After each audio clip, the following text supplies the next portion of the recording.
Okay, Bismillah, walhamdulillah, wassalatu wassalamu ala rasulillah wa ala alihi wa sahbihi wa man wala. Assalamu alaikum. Sorry about the technical difficulties. I don't know why the Zoom in the room is not working. Had to boot up the computer and still not working right.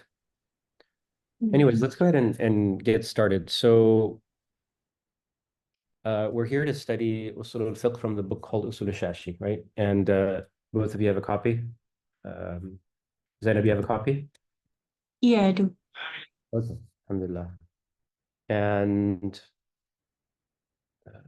let's see, before we get into the book, we're going to go through some introductory things. So Afraz, go ahead. Like, what I want to know from you is, I mean, I know your name, so I want to know if you're attending school, you have any work, family, kind of any hobbies or anything coming up with that, and then why aren't you in this work at IOK Seminary? This is what year for. So I actually I transferred here last year. I was studying in a few different places. I was overseas very briefly. Zainab, can you hear okay? Just to make sure. Okay. Yeah. I guess longer term, I've kind of informally been studying, but not really studying like a curriculum necessarily. I just with our teachers, etc., in gatherings of like soccer or whatever classes they may be teaching. But had the blessing of kind of moving after I got married to Pennsylvania to sit with some of my teachers and went overseas with them for a few months when I was taking a gap year for my master's. And where did you go overseas? Yemen. Oh, okay, nice. Okay. Was over there, and that kind of sparked a really big fire that I didn't really have before because you get to witness for the first time. Like over here, it's kind of beautiful. Really, really fortunate we have institutions like this. But when you're talking about people that live and breathe it 24/7, it's very experience. That's a beautiful place to be, and everyone's kind of focused on the same thing. And you see the alam, and I'm talking about the now. You're talking about like literally the 4-year-olds that are like have a more like beautiful tertib than you do. And like, this is completely different. And so that kind of sparked a very different fire, and I came back and started formally studying. I was at Massachusetts for very briefly. I was with Chicago in Pennsylvania, and then I'm from Chicago, so when I moved back to Chicago, I was at Al-Qasim. All part time because I work. I'm in healthcare consulting. So Okay. For kind of like launch strategy for therapies. Okay. And the Al-Qasim you did, which years were you I was guys? in the part-time. The part-time program. Okay. It's like the equivalent of the online year. Okay. So the Arabic program primarily? Yeah. Arabic foundational, etc. But I had done a little bit of that in other places. But the challenge with any part-time program was after year 2, that's where I was looking at Salam and other institutions because there's no real curriculum to get to finish to the end. It's always piecemeal. Like there, but it's gonna take like 10, 12 years to get there. So IOK wasn't even on my radar actually. I think after I met you in Chicago, and Sheikh Joe as well, I had seen some posts about it. I guess I just called them. They're like, yeah, we can accommodate you part-time, but I wanted a full-time. Yeah. Because I can flex my schedule. So that's when I came from them, and the intention is just to build foundation knowledge for myself, for my family, my wife, one kid. And I would love, more than anything, the intention was to have an outdoor foundation to actually go back into the year to oversee. Back in Yemen, or? Yes. That's what I would love. I love how to open to anything. I want to spend some time on this too. Okay. I think our class in here, it's all like in the same technology, right? So yeah. That's the whole background. Okay. So you're working and then you're studying at IOK and you've got a wife and a child, and those are your kind of like main focuses. Yeah. Okay. Nice, mashallah. And so you said really to build a foundation and to benefit yourself and your family as a student of knowledge. Okay. Zainab. I don't know. I'm Zainab. I live in Riverside. We moved here about 5 years ago from the UAE. From where? From the UAE, Emirates. Okay. Yeah. I was studying Arabic language and literature there in university. I did one semester and then my daughter was born, so I couldn't continue. Then when we moved here, I really wanted to continue my studies, also just do something with my time. I have two kids now. So yeah, full-time seminary was best option I had. Okay.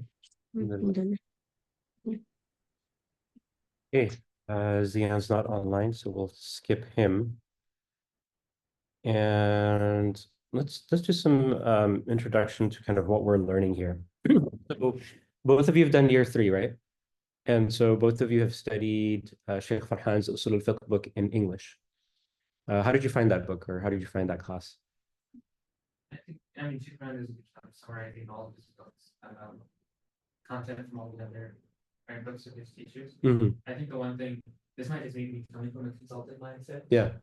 And maybe you can relate to this or not, like I tend to think of things. It's a struggle I've had with seminaries in general. It's not seminary, I guess the books that we study, traditional books, they're not created in this format. That's just the nature of them. Mhm. And so even when we take some of the English translation, sometimes there's a lot of overlap between categories that's not very clearly spelled out. Okay. Right, so I think of things like exclusively, like what's the difference between these things, right? Yeah. And so with the sort of that there's a little bit of that delineation, but like there's a lot of overlap between certain categories. Yes. And stuff like that, which, There's at least apparent overlap. Yeah. Okay. Yeah. Yeah, I can think of specific examples.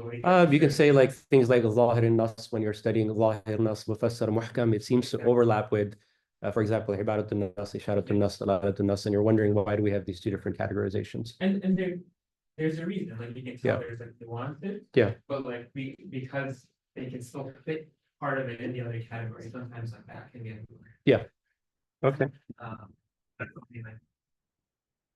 Sometimes it takes them like sitting afterwards to right. Yeah. So we just went through introductions. I mean, I was asked questions I already know about you. So the one question I have is, why are you doing IOK? Like, let me say. The main reason is to get closer to Allah subhanahu wa ta'ala and understand especially understand the matter. Understand, yeah. Okay. So so last year was Usul al-Fiqh in English from Sheikh Farhan's book. What we're going to do this year is Usul al-Shashi, which is a much more advanced book. In fact, it is the terminal book that's used in almost all seminaries worldwide. This is the book that's studied. Not necessarily because it's the best book.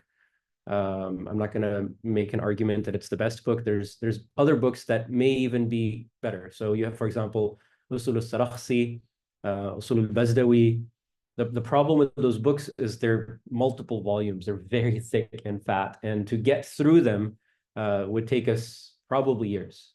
And so we're focused, like, we're not doing anything different than any, like, there's an Islami madrasa, or even if you go to Egypt and study the Hanafi madhab, or you go anywhere else in the world and you study the Hanafi madhab, almost everybody is studying Usul al-Shashi as the final book. And it's a little bit condensed in some ways. And so if you're studying it all on your own, and you'll see this if we actually finish the lesson that I intend to finish today, you'll see that sometimes the text is very condensed and it'll just give you a word. And that word is hinting to something. And you're supposed to kind of know what that word is referring to.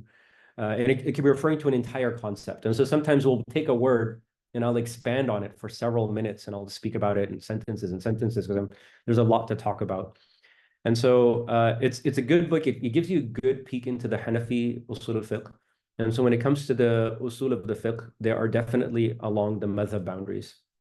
And you can see the differences between the Hanafi usul and the other usul. And part of this is something that we should all realize is that when we're studying something, anything that we're studying in the seminary or outside, we should be aware of the things that are the result of human ijtihad versus those things that are divine from Allah or from Rasulullah sallallahu alaihi wasallam, because Allah, basically used them as his messenger. And so we need to be careful about understanding what are those things that are fixed, that are unchangeable, that are absolutely set in stone, versus those things which are mukhtalaf fihi, which have differences of opinion. And the differences of opinion aren't just limited to fiqh, and they're not just limited to aqidah. The differences of opinion extend to the usul. And so fundamentally, a lot of the reasons we get the differences of opinion are the usul. And the usul themselves, there's difference of opinion. Because how did we get the usul? First of all, I assume everyone knows what fiqh is and what usul fiqh is, and I'm not going to get into that conversation, right? So let me just ask, what is the difference between fiqh and usul fiqh? I think I showed like ahkam, the result of the rulings, and also there's the framework that was used to get you to that. And I think at least from your question around how did we get to usul, from what we've learned is it was worked backwards, right? Some people had the usul principles and you applied it. They used the rulings that they had and their knowledge of the people before, and they created the framework around it. Yeah. So the Prophet ﷺ came and he taught us the religion. And in that, did he tell us what's fard, what's wajib, what's sunnah, what's not? I guess not. No. He hardly ever used the words like halal, haram, fard, wajib. And I mean, these words were just not part of his active vocabulary. The style of the Quran and the style of Rasulullah ﷺ was much more gentle. Do this because it's good for you. You know, when you tell someone like, do this, when you tell your child or you tell someone like, do this, it makes them kind of like not want to do it. It brings out that rebellion nature in you. It's like, why should I do it? Right? Because you haven't told them why. You're like, do this. They're like, no, why should I do it? That's the first thought that might come to your mind. Some people have that built into their personality. So that's not the style of the Quran. You find like, do this because it's good for you. You're like, oh, it's good for me. Why shouldn't I do it? Of course I should do it. It's good for me. And that was the style of Prophet ﷺ. He would oftentimes explain things. He would give the reasoning and the rationale behind things. So what we did was, first of all, we used the Quran and we used the Sunnah of Rasulullah ﷺ to come up with fiqh. Not that it wasn't there, but to kind of classify things and say, you know what? This one feels like it's fard, this one feels like it's wajib, this one feels like it's sunnah. It's a human effort. Okay, so could we have misclassified some things? Is it entirely possible? Yes, it's possible. It's scholarly effort. Anytime we have human effort, there's an opportunity to make a mistake. There's an opportunity for difference of opinion. Then what we did after creating the science of fiqh, right? We codified the science of fiqh, not that we invented everything from scratch, but we took what the Prophet taught us and we came up with the science of fiqh. Then there was a codification effort to create usul al-fiqh. And usul al-fiqh, like you said, the term would be reverse engineered. It was derived from what's called the furu' of fiqh, which is the fiqh opinions. So you took the furu' of fiqh and you said, you know what, I see a pattern over here. And when I look at these rulings, this thing's wajib, this thing's fard, this thing's sunnah, I can sense a pattern. Let me extract that as a pattern and make that a rule. And so that's how usul al-fiqh was really created. The scholars looked for patterns.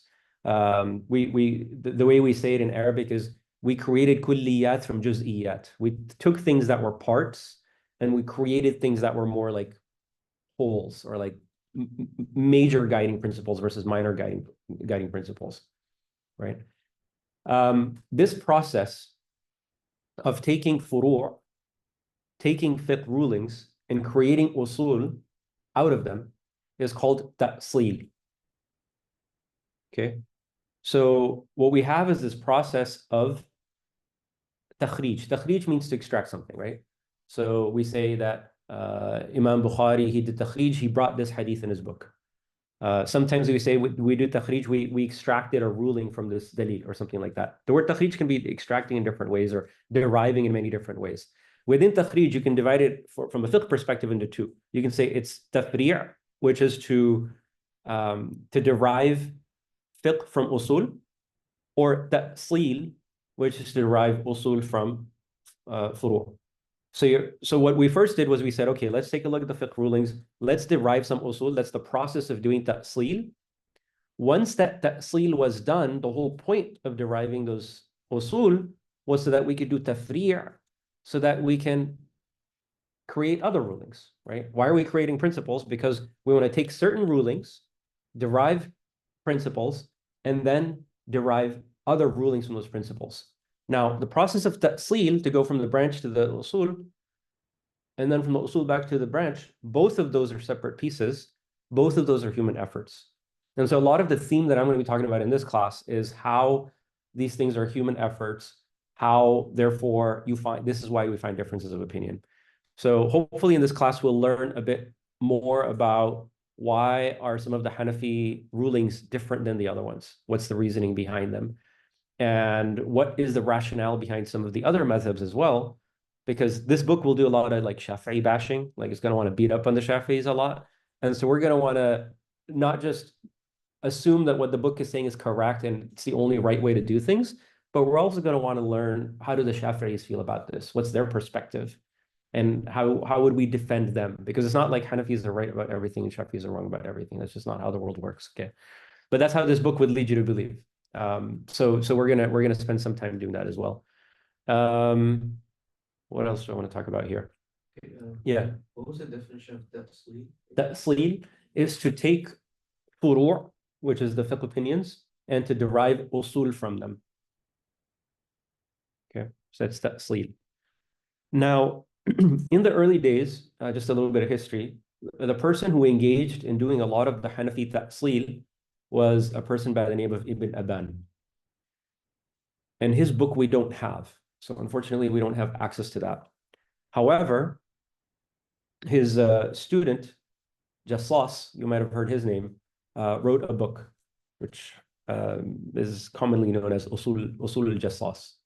And in that book, you can find that Jassas is kind of going through rule by rule, explaining it. Like, this is what Am means, this is what Khas means, and this is why the Hanafis believe that Am in the Quran is qat'i, and this is why they believe that Khas in the Quran is qat'i. He goes through and explains all of this. And as he explains this, he gives the evidence. And he says, see, Imam Abu Hanifa, he said this, and Imam Muhammad documented in his book this, and Abu Yusuf said this, and based on these things, I'm giving you the rules. So Jassas is sort of one of the early, it should be Ibn Aban, but because we don't have his book, we kind of rely upon Jassas a lot. He was one of the early codifiers of the Hanafi usul al-fiqh. And then after that, many others came. Bazdawi and Sarakhsi are the two that I, maybe I would say I would refer to most. As they really took the usul and they fleshed them out in detail and wrote beautiful books. And if you're going to get into the subject in a more advanced fashion, then I would encourage you to go read their books. This is where you would turn to truly dig into each topic in minute detail. You get into like great depths. You'll get lost in there, but it'll be very rewarding in terms of the learning that you get.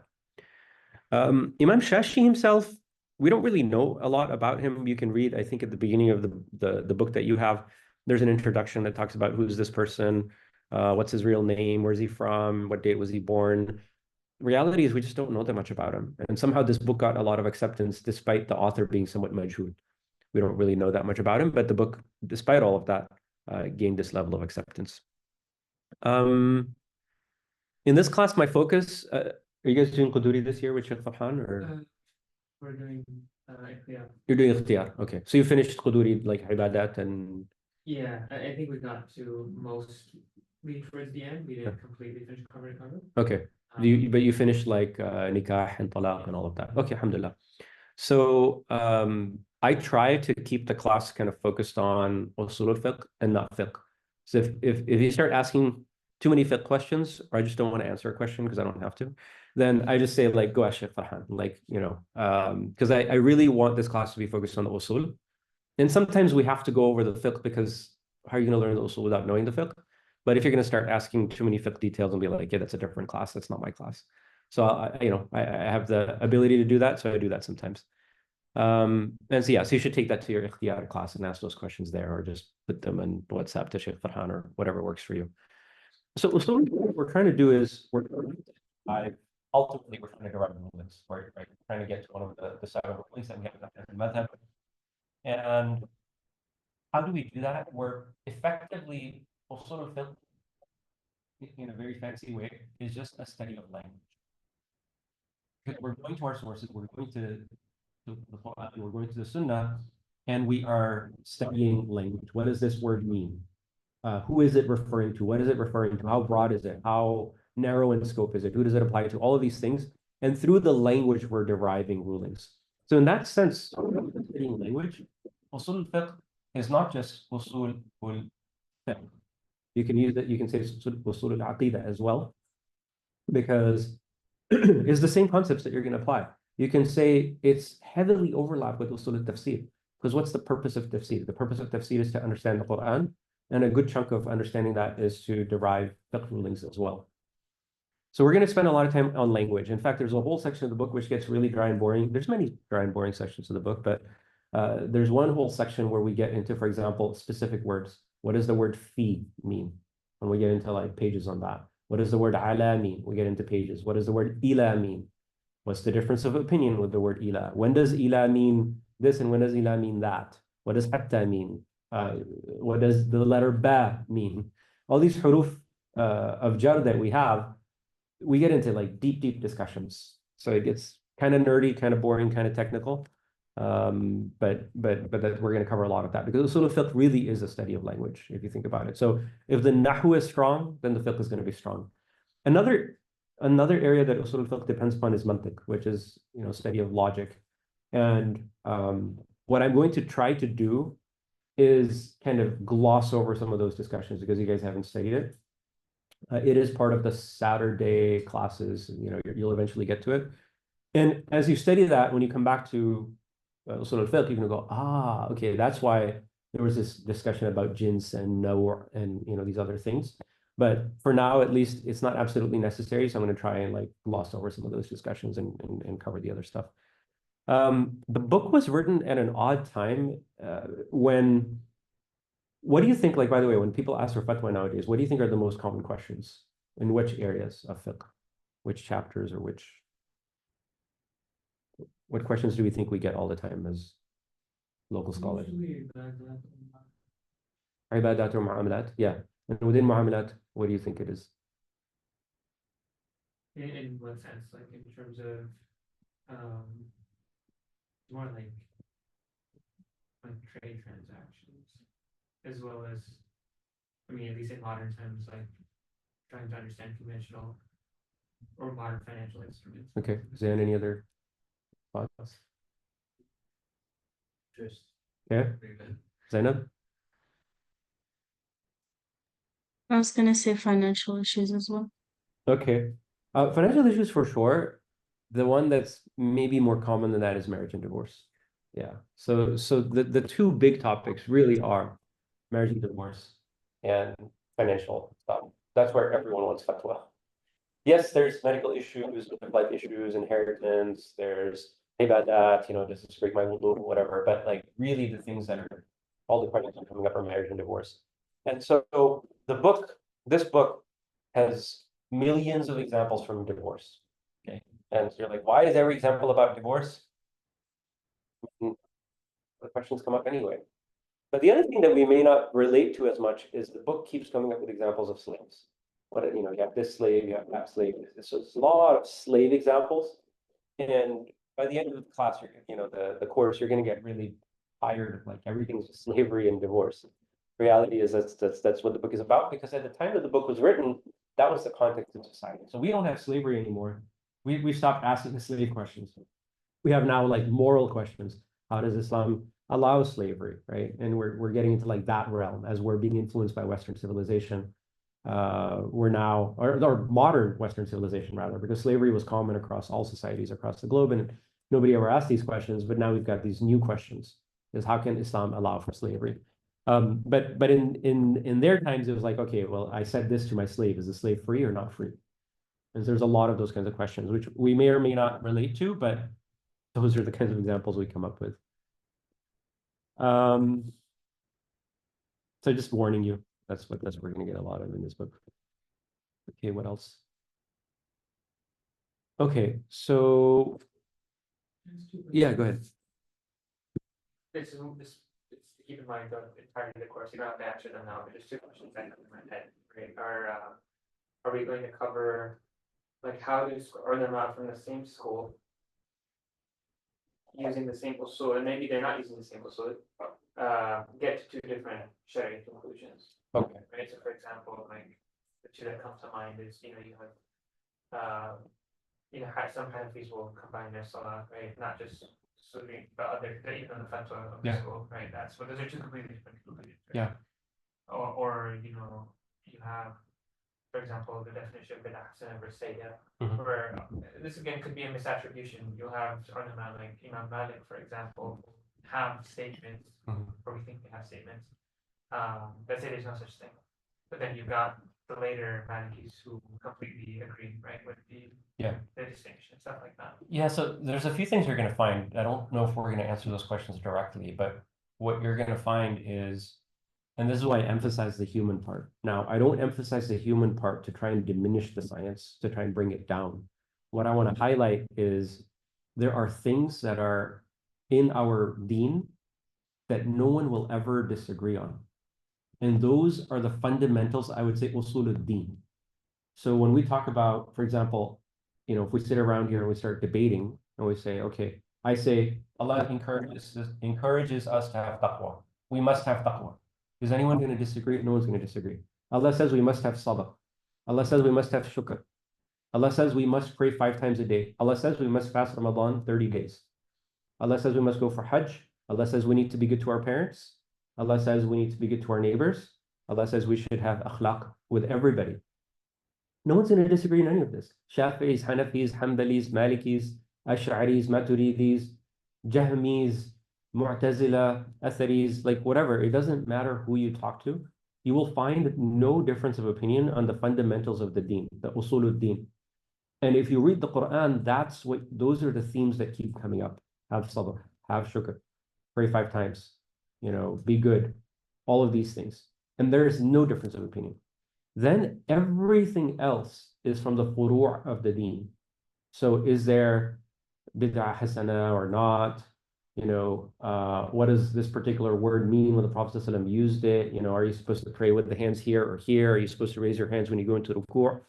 And the reason there's difference of opinion on those things is, first of all, you will never find a difference of opinion on the usul.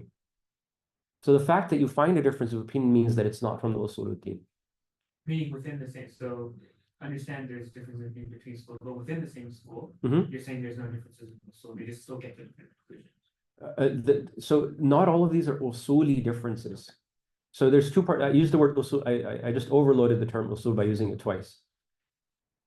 Usul al-din have nothing to do with usul al-fiqh. I'm just saying usul al-din are the fundamentals of the religion, which no one disagrees upon. You're not going to find difference of opinion. And if you do find a difference of opinion, like, oh, there's a prophet after the Prophet, then those people have bigger issues, right? They're not from Sunni Islam, period, right? They're going to be coming from some other belief system, and effectively they're not practicing the core fundamentals of Islam. Someone denies that we have the 5 pillars, it's a big problem, right?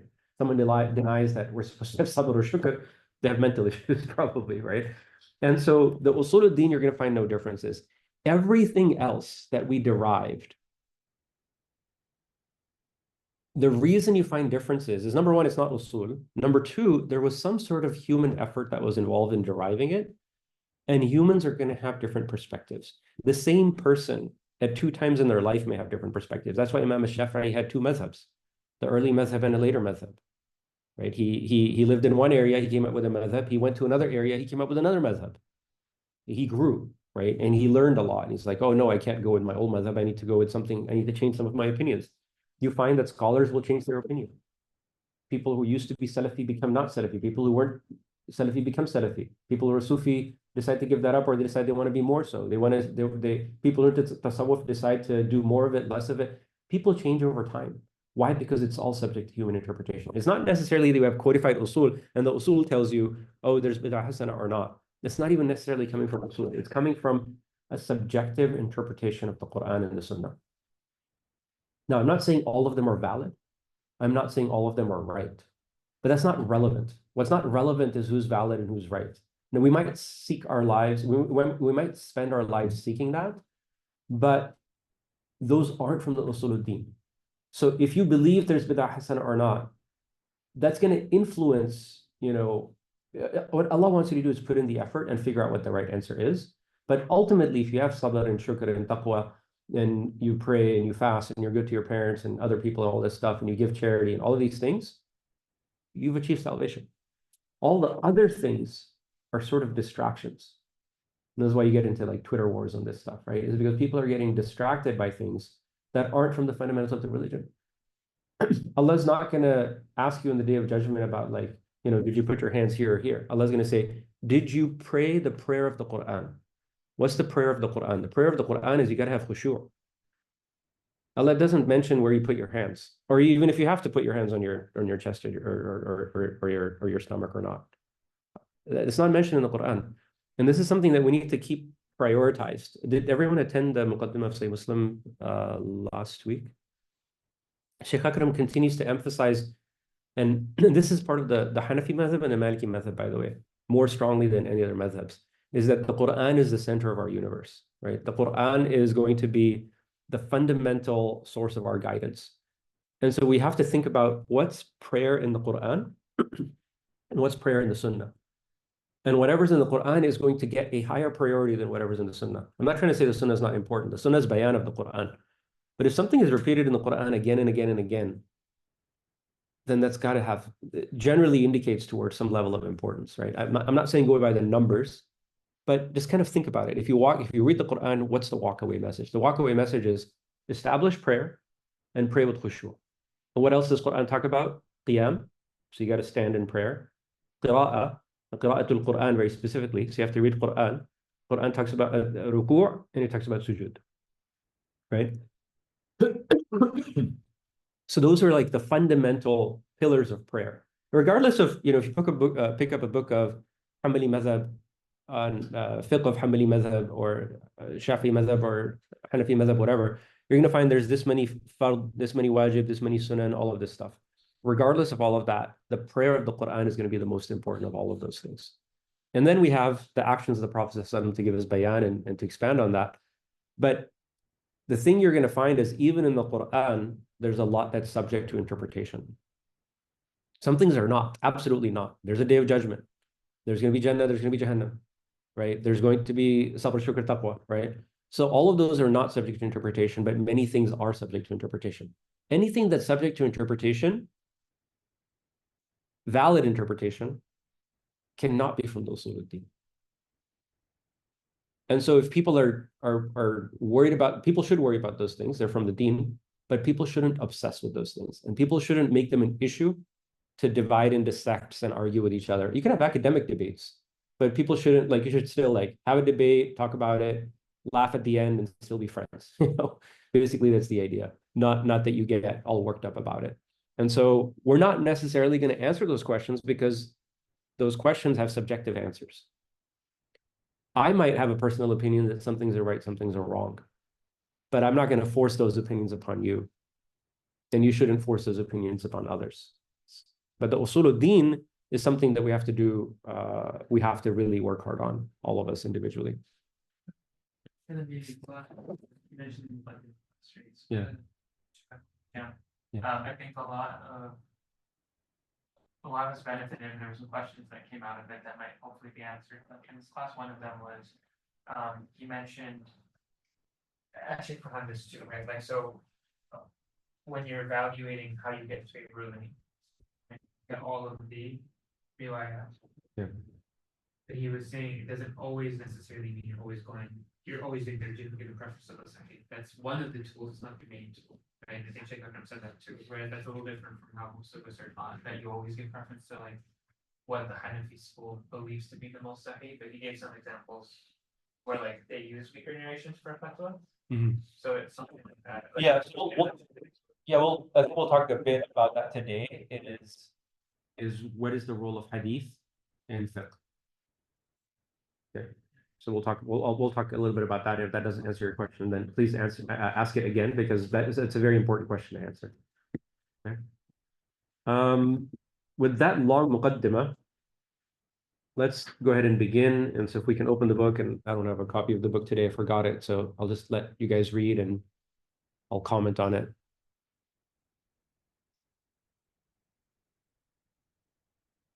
So the beginning of the book should be something about that's talking about the usul al-fiqh are four. I think something like that. I don't remember. Where does the book start? You translated, you published your score, translated introduction, and then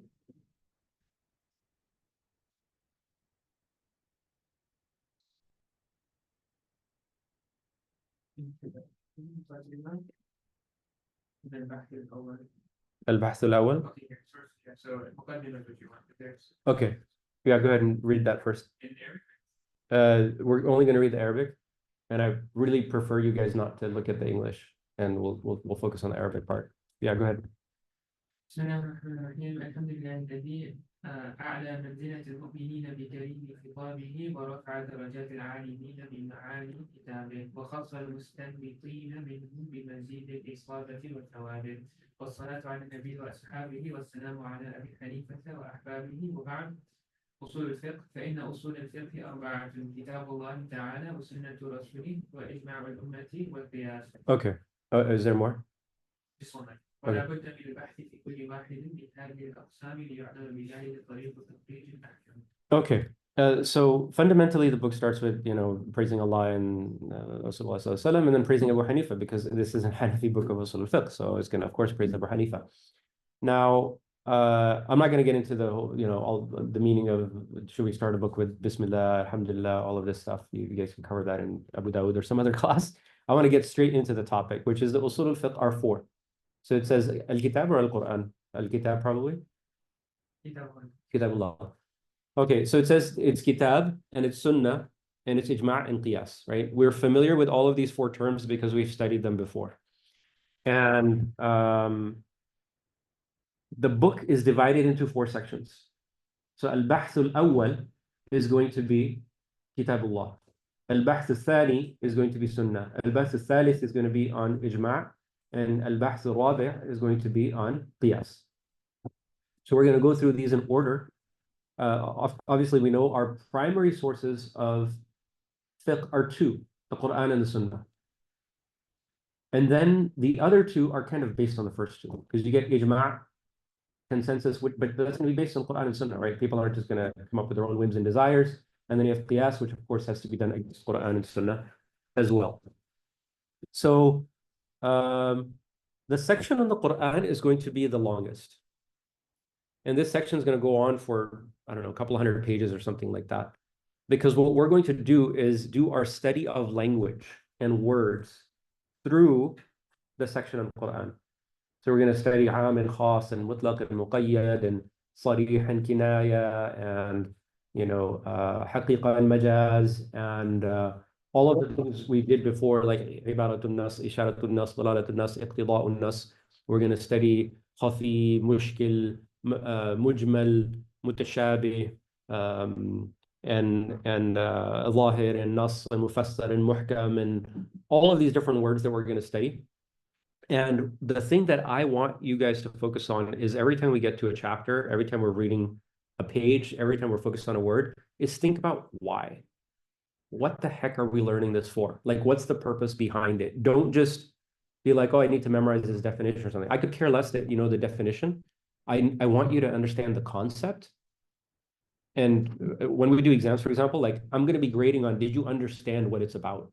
I don't care about the specific words. Like I don't need you to memorize the definitions. I want you to know the meaning of the concept. And if you can explain the concept, you're going to get the full grade. Not that anyone probably cares about the grades, but that's the objective of my class, is I want you to know the concepts. It's a bit of a dry thing to learn all these concepts and definitions, but hopefully as we go along, we're going to keep applying it. So we're going to go through dozens and we're going to go through literally hundreds of examples in this class, inshallah. The examples are going to be very weird. It's like if you go to the market and buy the head of a bird, then, what does that mean? Like, well, we don't buy bird heads, or if you tell your wife that if you enter this house and this house, then you're divorced, you're like, who talks like that? So they're going to be weird examples, but I will explain them to you as we go along. And then what I'll try and do is before each chapter, try and explain the concept so that we know what we're reading before we actually read it. And if I forget to do that, please just like remind me. But that's what I try and do, is explain the thing so we understand it, and then go to the book so that the book's a little bit easier to decode. It's not an easy book to decode. Let's see. So, there's definition of Quran, al-kitab al-manzilu ala rasul al-maktubi fi al-masahif al-manqul ilayna naqlan mutawatir. You guys have done this in Ulum al-Quran in the first year, and you know what the Quran is. So I don't need to I don't need to spend a lot of time in the Quran, other than to maybe talk about the fact that, just as a reminder, like the Quran is first, it's our reference point. It is preserved, is the word of Allah. Anything that we talk about should never, ever, ever contradict the Quran. Absolutely cannot contradict the Quran. And we know this, right? We know this already, but sometimes it needs to be said because there are fiqh opinions and rulings that go against the Quran.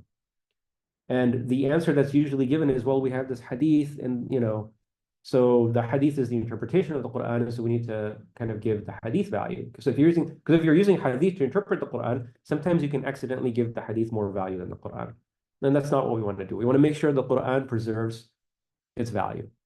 So we're going to go through all these things like am and khas and mushtarak and mu'awwal and haqiqa and majaz and sarih and kinaya and zahir and nasb, all of this stuff related to the Quran. And then all of these things, once we've studied them, we'll move on to the Sunnah. But the same stuff applies in the Sunnah as well, right? The process of using language. So we're going to learn am and khas and mutlaq and qayd, all this stuff. It all applies to the Sunnah as well. But we're going to learn it all in the section of the Quran. And so I'm not going to say much more about the Quran. Let's move on to the Sunnah. And I don't recall exactly what was discussed about the Sunnah last week, but maybe you guys can tell me. Sunnah versus hadith. Are they synonyms? Are they different words? What's the difference between sunnah and hadith? And which is going to lead to my next question, which is, what is sunnah in the Hanafi madhab? What is sunnah in the Maliki madhab? What is sunnah in the Shafi'i madhab? And what is sunnah in the Hanafi madhab? And what's sunnah according to like Ahlul Hadith or Salafis? Like, why do we have, that's part of the reason why we have different madhabs, is they view sunnah differently. But let's just start with like, what's sunnah and hadith? What's the difference between the two? I mentioned that sunnah is anything that was related to what the Prophet came to ordain, right? So the guidance that he gave, like specific action. Okay.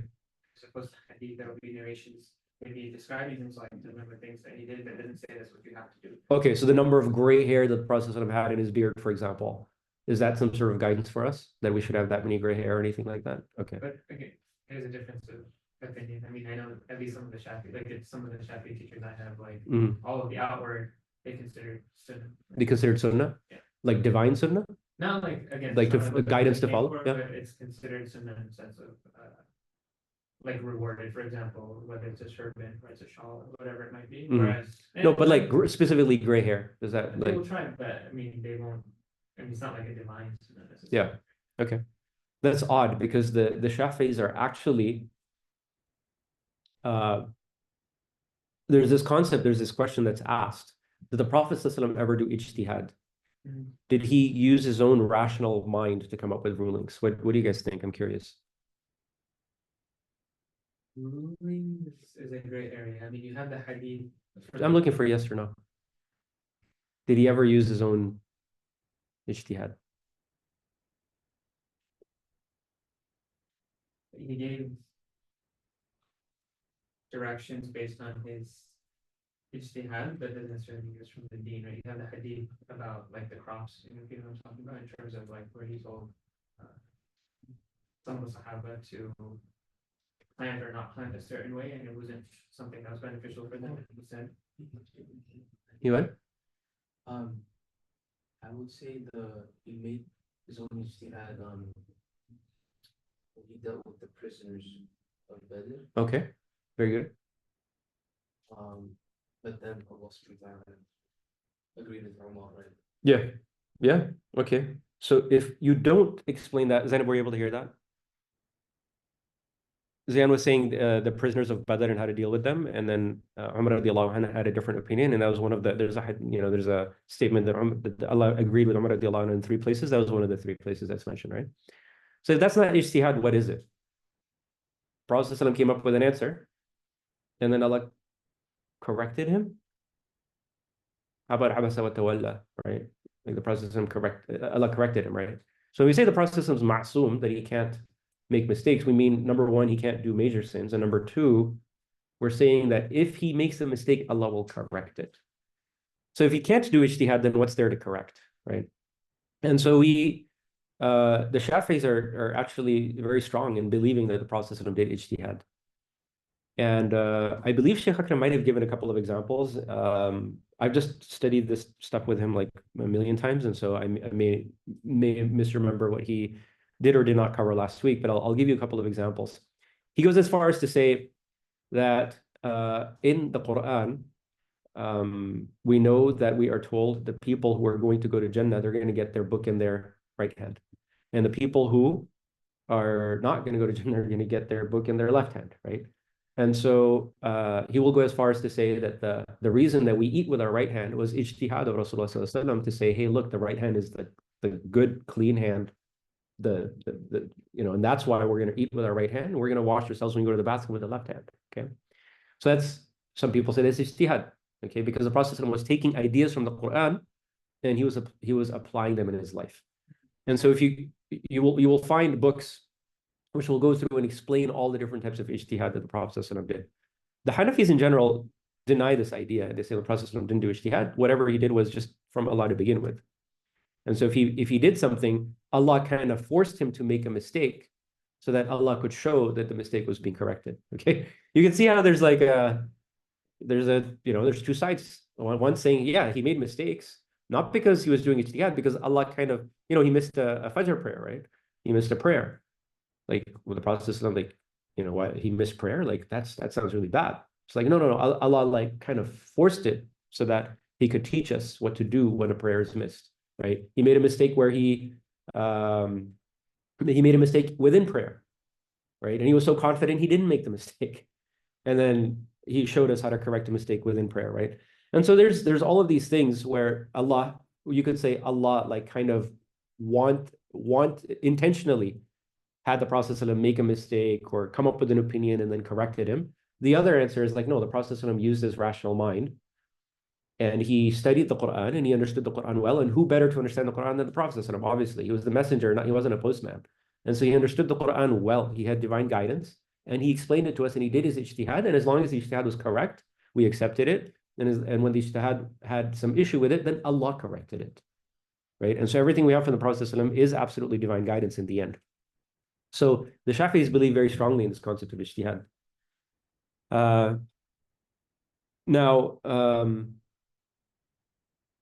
Another example that Shaykh Akram might have given is when it comes to zihar in the Quran.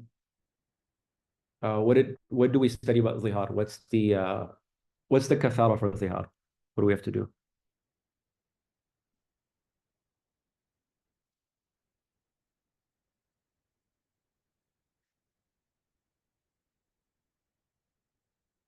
I don't remember the term. The term zihar? Anyone remember what zihar is?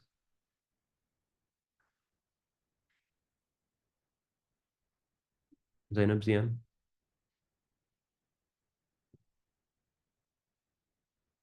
It's when you go to your wife and you say, like, you're like a mother to me.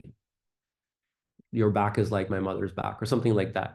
What you're doing is your wife is halal for you, right? And you're making her haram for you. It's a big sin, right?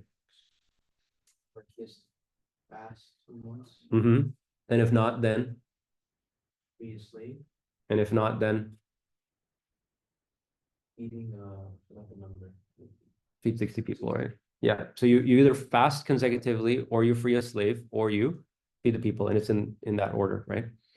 So there's a man who went to the Prophet ﷺ and he said, oh, I've destroyed myself, all this stuff. And Prophet says, what happened?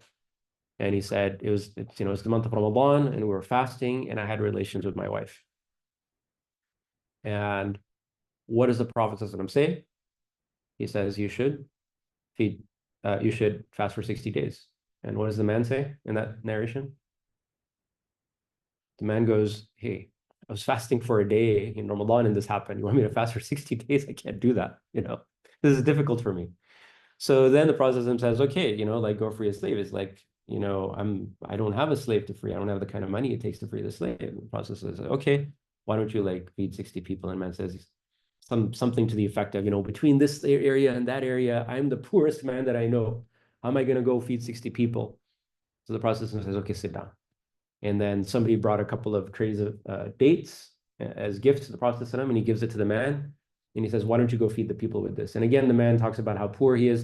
So the Prophet says, you know what, just go feed your family with these dates and your kafala is done, right? This is a mercy of the Prophet. I can't imagine a mufti nowadays giving this ruling. Take these dates and feed your family, and that's your kafara, right?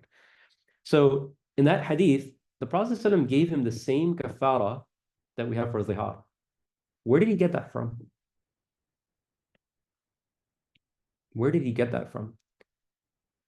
And so the argument I would make is it's ijtihad of the Prophet ﷺ.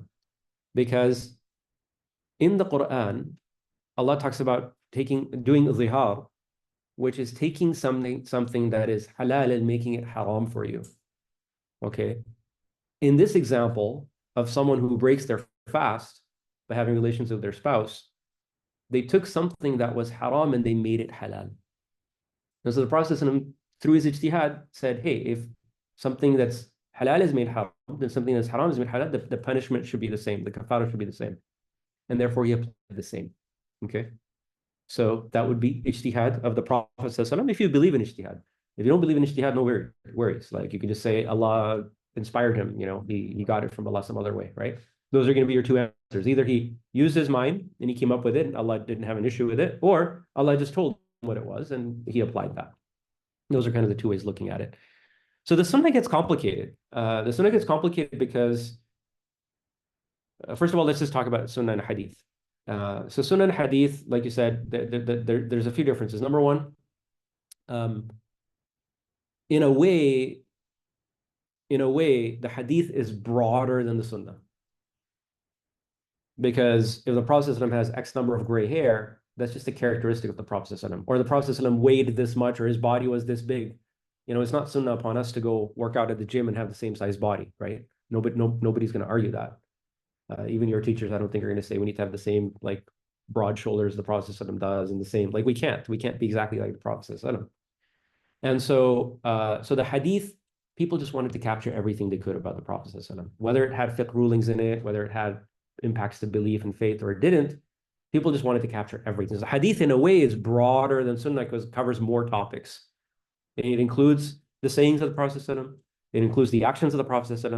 It includes things that he approved. Sometimes we say tacit approval, or we say taqreer, right, of the Prophet. He saw someone do something. If he didn't correct it, must have been fine. The same way we just said, if the Prophet did something and Allah didn't correct him, that became part of our sunnah, right? But if Allah corrected him, then okay, then we learn from that as well. So the same way, if the Sahaba did something and the Prophet didn't disapprove of it, means it's okay to do. So the hadith captured that, but the hadith also captured the khalq and the khuluq and all of the the characteristics and all of the things of the Prophet, a bunch of extra things there as well. So in a way, it's broader than the sunnah. In a way, it's narrower than the sunnah, because we talked in detail last week about how hadith is reporting of the sunnah and how it needs to be treated like a report and needs to be put through the scrutiny of a report. Is it authentic, not authentic? Is it valid, not valid? What did it really mean? Do we have the context that was there when the Sahaba saw that event happen? Well, we don't have the event, we just have the story that's being narrated. So hadith is one way of getting to the sunnah. And it is a narrow way of getting to the sunnah. And this is where I want to get into the concept of sunnah in the four madhahib. So does anyone can anyone share with the class on how the Hanafis, Malikis, Shafi'is, Hanbalis look at sunnah differently? How are they different? This is part of how we end up with different rulings. So why do we end up with different ways of the sunnah? I can't answer that specifically, but sorry, I don't mean to answer your question with Yeah. another question, but Yeah. within the Hanafis too, I see for example, we're talking about Deovan, Mhm. right? There's Sure. a more literal interpretation of Sunnah, Tobi being Sunnah, but then there are other Hanafis who don't believe that, Mhm. right? So I see those differences within the school as well. I don't know if that's accurate. Yeah. So literalism or not versus not literalism, there's an aspect of that. By the way, the Prophet often didn't wear anything on his head. Yeah. But there's gonna be a few different ways we can look at this. Okay. So one of the main ways I want to start with is just like, what is the sunnah? And how do we figure out what the Prophet ﷺ lived and did? So let's start with that one. How do we figure it out? Because if we were next to the Prophet ﷺ, we probably wouldn't be having this debate. We'd be like, oh, look, I saw the Prophet ﷺ do this. I know it. I've seen it. I believe it, right? And if you see him do the same thing again and again, that's actually the divine sunnah, right? If he does something once, like he urinated standing, okay, he did it once, right? That's not the sunnah. The sunnah is you sit, not that you stand. He did it once because it was a dirty area, okay? So we look and we see what he's doing in that sunnah. Now, the issue that happened was different people had different approaches to figuring out what sunnah. At the time of the Prophet ﷺ, it was easy. But once he passed away, Imam Malik decided, hey, he's living where the Prophet ﷺ lived, in the city of Medina. And he's a student of the Tabi'een. So it's only, we have the Sahaba, which is the generation of the Prophet ﷺ. Then we have the Tabi'een. And Imam Malik is a student of the Tabi'een. So there's not much of a gap between Imam Malik and the Prophet ﷺ's time. He only has like one or two people between him and the generation of the Prophet ﷺ.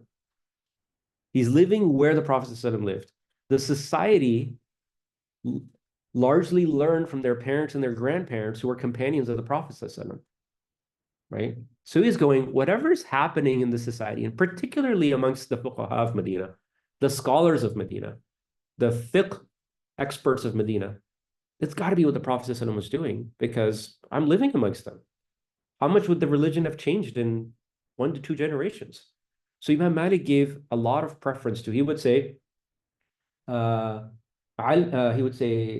من ألف خير ألف على ألف ألف من ألف خير من واحد على واحد, or something like that. I don't remember the exact quote, but basically he was saying thousands upon thousands is more accurate than one from one. A hadith that you might go from one person to one person, and you have this one companion narrating with one tabi'i, versus thousands of people in Medina are living the sunnah, not narrating, but copying thousands of others. Isn't that pretty strong? Like, are you going to take this one hadith from one person that no one seems to be following? This person said the Prophet said this, right? Person A said that person B said the Prophet said this. Versus everyone, you look around you and they're not following that. Like, especially the fuqaha, the scholars, the ones who've studied this, the ones who were the students of the Sahaba, who would you follow, right? So Imam Malik was obviously an expert muhaddith. His muwatta, the hadith he has in there are the same level of authenticity as Bukhari and Muslim, right? And he was an expert faqih. And he gave preference to say, listen, I'm a muhaddith, I know this hadith stuff, right? And I've sifted through it and know what the sahih hadith are, because I've put them in the muwatta and they've been scrutinized heavily, and we can still scrutinize them and they still pass. And really, we have Bukhari, Muslim, and muwatta at this level, and any other book of hadith is just nowhere in that same plane, right? And hopefully last week's class was helpful in understanding some of that. And so Imam Malik is going like, hey, I'm getting this stuff from thousands upon thousands of people. Do I follow that, or do I follow this one random hadith? That was his methodology of trying to figure out the sunnah, is giving preference to the fuqaha of Medina, because they should really know their stuff. And it's not like he relied upon one teacher. He was relying upon like the 7 big fuqaha. So very, very strong argument for, I will figure the sunnah out by looking at what the people in this place where the Prophet ﷺ lived, in relatively recent times where the Prophet ﷺ was, following the a'mal of these scholars. Okay, so he gave preference to that. And when a hadith contradicted that, he would give preference to the amal over the hadith. That's Imam Malik's methodology. I'm oversimplifying it, to the extent that sometimes people would say, but you narrate this hadith in the muwatta and you don't follow it? What's wrong with you? And Imam Malik would say, we're doing this لِيَعْلَمَ النَّاسِ, to inform the people, أَنَّا عَلَى عِلْمٍ تَرَكْنَاهُ, that we are basically, we have this knowledge, okay? Because I don't want people, Imam Malik say, I don't want people to think, oh, Imam Malik didn't have the hadith. I want to show I have the hadith, and it's a sahih hadith. but I don't believe this is the sunnah. And therefore, I'm intentionally not following it. I want people to know, I don't want anyone to say, Imam Malik didn't have the hadith. I had the hadith, and I'm not following the hadith. Okay? So that's Imam Malik's sunnah. Imam Abu Hanifa's sunnah is a little bit different because a lot of it comes from some of the major companions of Rasulullah sallallahu alaihi wasallam. In particular, Ibn Mas'ud, who moved to Kufa. Ibn Mas'ud was, one of the first 6 people to convert to Islam. And he was with the Prophet ﷺ for a couple of decades. He was a constant companion with the Prophet ﷺ. He knew the Prophet ﷺ well. And so my question is, if you're going to learn how to pray, are you going to learn from a random Bedouin that came from like Yemen? And nothing wrong with Yemen, by the way, but like someone who's coming from far away for 2 days, learns how to pray with the Prophet ﷺ and goes back to his people and narrates a hadith. Are you going to take your prayer from him? Or would you rather take from an Ibn Mas'ud who prayed for like 20 years with the Prophet ﷺ? Every single day, watching the Prophet ﷺ, right? I would take my prayer from Ibn Mas'ud any day, right? So Ibn Mas'ud had his students, Alqamah and Aswad, from whom Ibrahim an-Nakha'i learned. And they say that the madhab of Abu Hanifa is 90% the same as Ibrahim an-Nakha'i. In fact, Sufyan al-Thawri hardly differed from Abu Hanifa in his madhab, but all of them were living in Kufa. Then Ibrahim an-Nakha'i had Hamad bin Abi Sulaiman, and then he had as his student Abu Hanifa, right? And so you have this chain of narration from Abu Hanifa to Hamad to Ibrahim to basically Alqamah to Ibn Mas'ud. And whatever Ibn Mas'ud did, Alqamah copied. Whatever Alqamah did, Ibrahim an-Nakha'i copied. Whatever Ibrahim did, Hamad copied. Whatever he did, Abu Hanifa copied. Again, we're talking about big names like Ibn Mas'ud, Aisha radiallahu anha, Ali radiallahu anhu, right? There's some big companions that were in the area that the Hanafi madhab was taken from. But again, preference was given to how these people practice their religion over narrations, over hadith. Can you summarize that again? So are we saying that there are, wherever there was a narration from certain individuals who were in Kufa, that was given precedence? No. over- The practice, the sunnah of Ibn Mas'ud, which people, there's a quote that people would say, Ibn Mas'ud, if there was one person who was most like the Prophet ﷺ, who was it? They say it's Ibn Mas'ud. Okay. And so Ibn Mas'ud was just an amazing companion. And so if he had a certain way of praying, and let's say he didn't raise his hands when he went into ruku', that would be given preference over a hadith that says raise your hands when you go into ruku'. Even. Yeah, so also keep in mind that hadith was not codified. Yeah. Imam Bukhari wasn't there. There wasn't a book, Sahih al-Bukhari. The term Sahih wasn't even defined. But meaning like today when we retroactively When we look back upon it, we start drawing conclusions which are unfair conclusions to say, well, this is a Sahih hadith, this is da'if hadith. Like that stuff wasn't around. It wasn't codified yet. There were actually only really 2 categories. One was Hasan / Sahih, and the other was da'if. Right? And So they give precedence, they basically do qiyas. not qiyas. say preference, yeah. Yeah, they give preference to the actions. Listen, like here's what's going on, right? When your parents taught you how to pray when you were young, were you worried about, did they teach you hadith or did they teach you how to pray? They taught you how to pray, right? They're like, when you start your prayer, you go like this, this is how you make wudu, you wash this hands, do you wipe your neck or knock or whatever? They taught you something. Did you like question them and go like, my parents, like, I don't know, I'm going to go look at hadith. I'm going to pull out Sahih al-Bukhari. I don't know if I trust you or not. You didn't do that, right? You're like, oh, my parents are teaching me how to pray. Must be fine. Then over time, like you studied some more and maybe you went through books of fiqh and books of hadith and maybe you decided to change your prayer a little bit. You adjusted it. Students of knowledge tend to do this, right? Like you studied a madhab or you studied not to follow a madhab or whatever it is you learned. And then you studied that way. So the Hanafi madhab was largely based on the methodology of Imam Abu Hanifa was, first of all, this is the way that Islam should be practiced, by the way, is you don't say, let me just take all the hadith literature, all Quran, everything, and apply everything to my life and completely change my life, right? The Prophet ﷺ didn't come to say, these are the clothes you should wear. This is the food you should eat. This is the way you should live your life.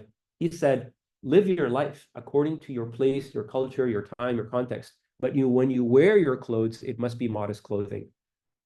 Earn the money however you want, but the money that you earn has to be halal. Eat the food however you like. You know, if you prefer Egyptian food, eat Egyptian food. You prefer Syrian food, eat Syrian food. You don't have to eat, you know, Hijazi food to be like the Prophet ﷺ, but the food has to be from halal earnings and, you know, arguably zabiha, whatever, like it has to be all of these things, right? And so again, we're not going to get into the difference of opinion so much on the fiqh rulings, but those are the things that he came to teach us, right? And so a lot of what you're going to find in the differences between Maliki and the Hanafi madhab is either because the culture of Kufa, remember Kufa was like not that Muslim to start with, and it became, you know, Muslims are a minority and then they grew over time. Whereas like Medina, I mean, obviously Medina was the same, but Medina had more Muslims, it had the Sahaba, more Sahaba, etc., things like that. There are going to be some differences, but the culture of Kufa was different. And so Abu Hanifa took the culture of Kufa and he applied the things that you have to apply from the Quran and Sunnah on top of that. And the application that he did was the application that he learned what Ibn Mas'ud was doing, what Ali was doing, Aisha radiallahu anha was doing, etc. Okay. And he wasn't concerned about like, oh, there's a hadith, I need to pay a lot of attention to the hadith. He was just following what he thought was the madhab or the way of the Prophet ﷺ. What is the sunnah? So that's why you find differences between the Maliki and the Hanafi madhab. Okay, because one is saying we're going to prefer the amal of the fuqaha of Medina, and the other one is saying we're going to pick these big shots like Ibn Mas'ud and Aisha and these people, and we're going to follow them. Okay, so you find some differences there. Then Imam al-Shafi'i comes along, okay, and he studies with Muhammad al-Shaybani, who's a student of Abu Hanifa, and he learns the Hanafi madhab, and he goes to Imam Malik in Medina, and he studies the Muwatta, and he studies the Maliki madhab. Imam Shafi is just scratching his head because he's going, oh my God, there's an Islam of Medina and there's an Islam of Kufa. And they're different. And if we keep going down this path, we're going to have an Islam in Yemen and Islam in Sham and Islam. And you can start seeing this. There's Awza'i over here and there's Sa'd bin Layth over here. There's all these different people all over the place that are teaching all these different madhabs. He's like, oh man, the Islam's going to get all fragmented and divided. And over time, is going to become more and more different. We're going to have more and more divisions. This is going to become a total mess. This is not how we should do it.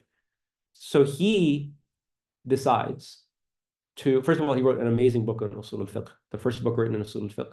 Sometimes the Hanafis argue Imam Muhammad wrote something. We have no proof for this. That's just, there's no reference to a book by Imam Muhammad ever, right? So Usul al-Fiqh, the first book that was written by Imam al-Shafi'i, Al-Risala, beautiful book, amazing book, the best book on Usul al-Fiqh written in the Shafi'i madhab ever. Because after that, the Shafi'i started getting really weird with Usul al-Fiqh. Okay, they started introducing a lot of philosophy into their fiqh books. Hanafis did that too. There's a lot of Greek philosophy and all these other things, logic and things that are brought into the fiqh books. But the Shafi'is and the Hanbalis and the Malikis spent a lot more time bringing so many theoretical concepts in their Usul al-Fiqh books. They start forgetting that there's fiqh. They get into such the theoretical realm that it's not even practical anymore. The Hanafi stayed a little bit more on the practical side on this. By the way, this is the Shafis and the Hanbalis acknowledge this. This is not me like picking on them or anything like that. So Imam Shafi writes this book, and what he decides is if we keep following actions, well, actions can change from generation to generation from generation. But what if we went with the text? What if we go with hadith? The hadith are documented. And if we follow that, then we're going to have this documentation preserved. And so everyone can be kind of unified on following the hadith. So he emphasized, hey, forget what the amal is. Let's look at what the text says. And whatever the text says, we're going to go with that. So the Shafi'i method is a little bit more of an literalistic, since you used that word earlier, a little bit more of a, and I don't mean this in a negative way again, a little bit more literally following the hadith while somewhat ignoring the actions of the people. So for example, why do the Hanafis and the Malikis not have 2 rak'ah sunnah after Maghrib Adhan? Because they follow the amal of what they observe, and they saw nobody did these 2 sunnahs after Maghrib. And B, they give a little bit more emphasis to the Quran, where the Quran says, hey, when the sun sets, like you pray. Okay, there's no other prayer. You pray Maghrib. There's no other prayer. Whereas there's a hadith that says after every adhan, you pray 2 rak'ah. And so the Shafi'is and the Hanbalis, with the focus on hadith, they went with the literal meaning of the hadith. Now, I'm not trying to offend the Shafi'is here, because they could very well be right? But I'm saying what the Malikis and the Hanafis observed was different than that. What the Shafi'is saw in the hadith was different than that. The Shafi'is gave preference to the hadith. The Malikis and the Hanafis did not give preference to the hadith. So we end up with more of a hadith methodology. Then Ahmad bin Hanbal comes and he develops this further. He was a student of Imam Shafi'i. He develops this further and he takes it a step even further. He says, you know what? These people in Kufa, man, they're just using too much ijtihad. And if we use our intellect so much, our own ijtihad, our own ra'i, our own opinion, we are going to start deviating from the process that taught us. And therefore, even if the hadith is a little bit weak, we're going to follow that. And so the Hanbalis even took some of the weaker hadith as hujjah and said, we're going to base our madhab on that one. Okay. Now, who's the best madhab, right? On the one hand, you have Imam Malik living in the place of the Prophet ﷺ, following soon after the Prophet ﷺ, muhaddith, faqih, amazing person, trying to balance between hadith and fiqh, right? Narrating all these hadith, following most of them, but then every once in a while deviating from the hadith because he feels that the thousands upon thousands is better than one upon one. You have the Hanafis following the topmost companions in Kufa. You have the Shafi'is who are going, hey, this action stuff, we can't rely upon it. Let's go with hadith because the hadith is a better idea of what the sunnah was. And the Hanbali is taking that even to the next level and saying, we're going to prefer weak hadith over qiyas. Even when our rational self, our intellect, our reasoning, our mind is telling us, hey, this is the answer. No, we don't trust that. We're going to want to follow the weak hadith. So who's better, right? I don't know. I think honestly, it boils down to subjectivity. All of the 4 madhabs are trying to figure out what is the sunnah. All of them are trying to figure out what actually happened. And all 4 have a different way of getting there. And who amongst us is to argue which one is better than the other? I think we're all going to have a slightly different spin on it. Some of us are going to have preference to hadith. Some of us are going to say, oh man, Imam Malik was, in Medina. Like, how does it get better than that? Some of us are going to have preference to Abu Hanifa. He used his intellect the most. Quran keeps asking us to think. Allah gave us a mind so we can use the mind. Why would you pick a weak hadith? Imam Muslim spent a good portion of his muqaddimah talking about only go with the sahih. And when you don't go with the sahih, you distort the religion, right? You start giving preference to these things that are optional and you start lowering the priority of something that's obligatory, right? So things get out of balance and distorted when you give preference to weak hadith. So what do?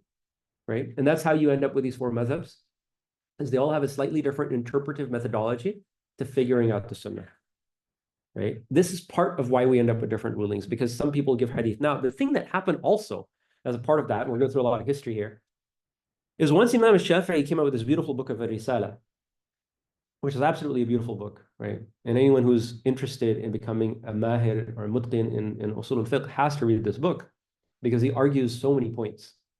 Some of which, by the way, go fundamentally against the Hanafi madhab, but like he argues them so beautifully and so well that every madhab started to go a little bit on the defensive as well.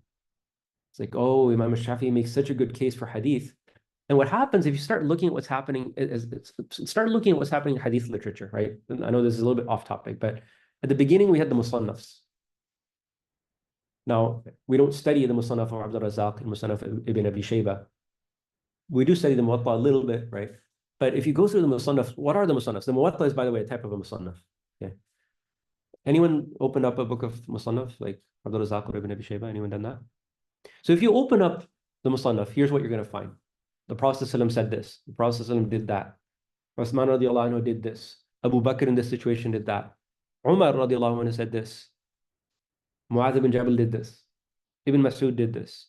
Ibn Umar had this opinion in ruling, and then so it goes through the Prophet ﷺ, it goes through the Sahaba and the Tabi'een. So it goes through marfu' narrations, mawquf narrations, and maqtu' narrations, and their fiqh opinions, and it lists all of them because all the Musannaf is trying to do is take anything other than the Quran and document it with a chain of narration. Sometimes munqati', sometimes mursal, sometimes mu'dal, sometimes all of these things. Sometimes it has, yes, those chains of narration sometimes have issues. But you get a really, really interesting view of the life of the Sahaba as they were living it. Not just the sayings of the Prophet ﷺ, but what were the companions saying? What were the Tabi'een saying? It opens up your mind a lot. These books are big and fat. They have a lot of narrations in them. But if you really want to get a feel for a topic, more than just the Sahih Hadith, this is kind of going the opposite direction of everything available on the topic. What did the Tabi'een say? What did the companions say? You go to the Musannafs and just open up the chapter on combining prayers, or open up a chapter on wiping over socks. Right? When you ask those questions, like, hey, I just want to know, like, the number of narrations are somewhat limited, but let me go through the Musannafs and see, what did these people do? Did they do Jama'ah? Did they not do Jama'ah? How did they do it? What did they do? You get a very interesting perspective. You also see a lot of differences of opinion of the companions, and it opens up your mind. And then you start realizing these differences didn't come because of Shafi'i versus Abu Hanifa. They didn't come because of Hanbali versus Maliki. They come because these differences of opinion existed from the time of the Sahaba. Ibn Umar did this and Abu Hurairah did this. Ibn Abbas did this and Ibn Mas'ud did this. Okay, these differences have been there from the beginning of time. This is not something new. This is not something that happened 100 years later, 200 years later. The Musannafs open up your mind. That's what the hadith literature, you had the Sahifas, right? You have the Sahifa of Hammam bin Munabbih and Sahifa of Jabir and all of these different Sahifas initially. Then you start finding, people start traveling and start collecting these Musannafs. Then you start getting into the Sahihain and the Sunan. But the Sahihain and Sunan kind of came, like, as Imam Shafi was talking about Risala, people are like, oh yeah, we should focus more on hadith than the athar.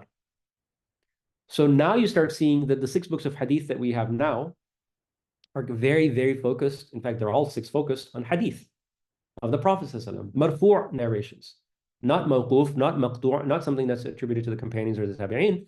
They focus on the Prophet ﷺ himself. So we kind of had this, like, almost like a phase where we're shifting away from, hey, the sunnah is what was practiced by Rasulullah, was practiced by the khulafa, the companions, the tabi'een. This is what their practices are, to, wait, the sunnah is what's in the hadith, what the Prophet ﷺ directly said or did or approved. Because of, partially as a response to Ar-Risala. People really accepted Ar-Risala. And as this hadith movement started, we have people like Imam Bukhari, and Imam Muslim, and Tirmidhi, and Abu Dawud, and Nasa'i ibn Majah, and many others. Then what starts happening is, now the madhab start going on the defensive. Oh, hadith, huh? Well, we have hadith too. And so things that were taken from Ibn Mas'ud and Ibrahim al-Nakha'i and all these things, now all of a sudden the Hanafis started feeling a need to respond to the Shafis. Well, we also have a hadith for this one. That movement wasn't necessarily a positive movement for the madhab. Because Ibn Mas'ud doing something and Ibrahim al-Nakha'i copying it from him, and Abu Hanifa taking it from him, is very strong evidence. Imam Malik taking it from the fuqaha of Medina is very strong evidence. But now when you try and take the hadith to justify your own opinion, now you're going to go find some of the weak hadith, some of the munkar hadith, some of the shaz hadith, and you're using that as evidence. And you're weakening the madhab.